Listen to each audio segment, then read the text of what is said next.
მინდა გესაუბროთ ოჯახური ძალადობის პრობლემებზე და იმ გამოწვევებზე, რაც დღეს ჩვენს ქვეყანაში არსებობს. დავიწყებთ იმით, რომ უფლებების საქართველოს წარმომადგენლობას ახორციელებს მსხვერპლი ქალბატონების მიმართ და ზოგადად ოჯახში არსებული მსხვერპლების მიმართ, ბავშვების არასრულწლოვანების მიმართ და ჩვენი პროექტი ხორციელდება ამ კუთხით. მინდა გითხრათ, რომ ზოგადად პრობლემა არის მიმართვიანობის ჩვენს ქვეყანაში ქალბატონები ნაკლებად იმართავენ. რა არის ამის გამოწვევი ძირითადი მიზეზები?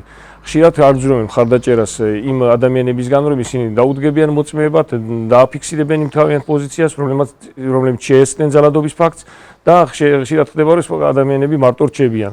ამ შემთხვევაში ხშირად ხდება, რომ გამოძიებასაც უჭირს მტკიცებულობის მოპოვება, ვინაიდან ადამიანები არ თანამშრომლობენ. გარდა ამისა, ქალბატონები მომავალში შემდგომ დაუცველად გრძნობენ თავს იმ თვალსაზრისით, რომ მათ არ აქვთ ეკონომიკური სიძლიერის განცდა და როდესაც სახელმწიფო ნაბიჯებს გადადგავს, რომ პრევენცია განახორციელოს მოძალადების მიმართ, ფიქრობ, რომ ძალადობის ფაქტები შემცირდება. ვინაიდან, როდესაც პრევენცია არ არის ეფექტური, რა თქმა უნდა, მოძალადები ხალისდებიან, მათ უფრო მეტად უჩინდებათ სურვილი, რომ ერთხელ შერჩათ, გაუვიდათ, კიდევ განახორციელებენ და კიდევ გაუვათ. ამიტომ სახელმწიფოს ეფექტური პრევენციის მექანიზმი უზრუნველყოფს, რომ თავიდან იქნეს აცილებული მომავალი ძალიან ცუდი ფატალური შემთხვევები, ფემიციდის შემთხვევები და ამიტომ მიმაჩნია, რომ უნდა ხდებოდეს ამ პირთა მიმართ განსაკუთრებული კონტროლი პოლიციის მიერ და გარკვეული ისეთი ეფექტური საშუალებები, რომ ამ ადამიანებს არ ქონდეს შესაძლებლობა მიუახლოვდნენ მსხვერპლს, განახორციელონ სხვა რაიმე ზემოქმედება. და მინდა ვთქვა აგრეთვე, რომ ქალები, რომლებიც არიან მსხვერპლი, გრძნობენ დაუცველად თავს და ფიქრობ, რომ სოციალური კუთხით, თავშესაფრების კუთხით და აგრეთვე საკუთრების მიმართებაში, რომ თქვა მათ ქონდეთ დამოუკიდებელი გაყოფილი ქონება, თქვა იგივე თავის მეუღლესთან თანასაკუთრებაში არსებულ ქონებას გულისხმობ, უნდა ხდებოდეს ძალიან ეფექტურად განხორციელება.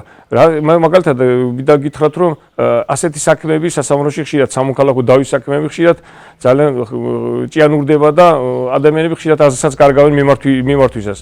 ვინაიდან სასამართლოში მიმართავენ თანასაკუთრების ქონების გაყოფაზე და ამაობაში ეს ადამიანი ცხოვრობს ცალკე, მას არ აქვს უფლებები, არ აქვს საკუთრება გამოყოფილი, სასამართლოს გადაწყვეტილება არ არის ჯერ მიღებული და ეს საქმეები დროთა განმავლობაში ფაქტურად აზრს კარგავს.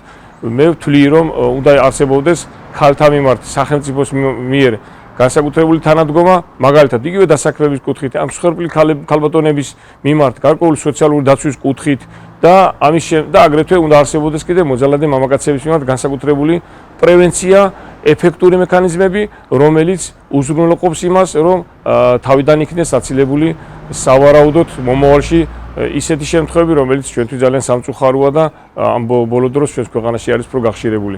ამიტომ ვთვლი, რომ შევაჯამო, ვთვლი, რომ ისე როგორ ეს კომპლექსურად უნდა მოხდეს ძალადობასთან ბრძოლა, არა თუ მხოლოდ მაგალითად პრევენციის მექანიზმები, არამედ ქალბატონების გაძლიერება, აგრეთვე საზოგადოების ინფორმირებულობა, საზოგადოების ემპათიურობის ამაღლება. საზოგადოება არ არის ერთმანეთს ემპათიური, საზოგადოებაში ყველა ჩაკეტილია თავის ვიწრო ჩარჩოში, ცდილობს რომ არ დაეხმაროს სხვა პირს, როდესაც მეზობლად ძალადობს ქმარი ცოლზე, ის ვერ ხედავს, არ უნდა რომ დაინახოს და მისთვის ეს მისი საქმე არ არის. მაშინ არის მისი საქმე, როცა უშუალოდ ისიც ხდება მსხვერპლი და მისი თანამდგომიც არავინ აღარ რჩება. ამიტომ საზოგადოებაში ესეთი ემპათიურობის განცდაც მნიშვნელოვანია, რომ საზოგადოებაში ჩატარდეს გარკვეული სამუშაოები, რომ საზოგადოება მიხვდეს, რომ პოლიცია, სამართალდაცვის სტრუქტურები ეფექტურად მუშაობენ და არც ერთ მოძალადეს არ შეერჩება ის ქმედება, რაც კანონსაწინააღმდეგო ქმედება და ყველა იქნება უმკაცრესად დასჯილი, ეს უნდა ხდებოდეს, ამის განცდა უნდა რჩებოდეს საზოგადოებას. ამის შემდეგ, რა თქმა უნდა, საზოგადოება მეტად იქნება ემპათიური და მეტი ეფექტი ექნება ძალადობასთან ბრძოლას.